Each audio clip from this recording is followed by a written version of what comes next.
鲑鱼刺很少，料理起来非常方便。今天就来做一个法式烤鲑鱼，用气炸锅就可以完成啦。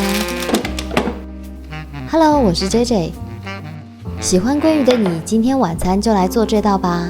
先腌鲑鱼，撒上盐、黑胡椒粉，腌10分钟。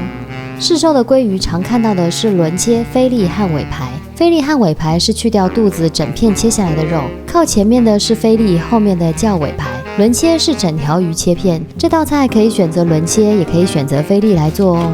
来切柠檬，需要3片柠檬，多下来的呢，放糖腌制一下，可以拿来泡柠檬红茶。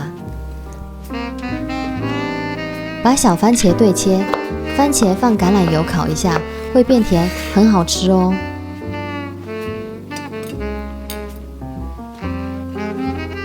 接下来切蒜片，从上往下用力按下去，剥皮就很方便了，不用切得太薄。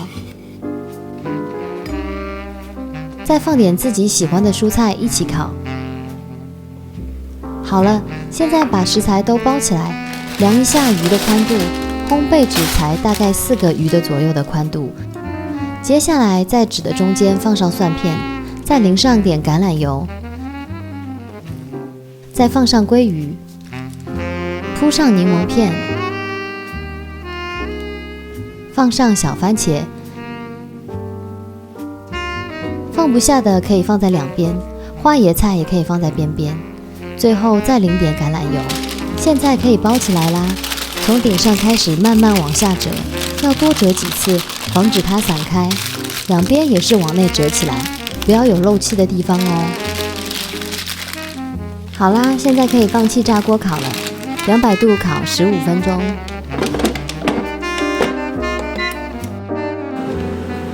烤到中间翻面的时候呢，打开纸包，加入奶油，不要再包起来，直接烤完就可以了。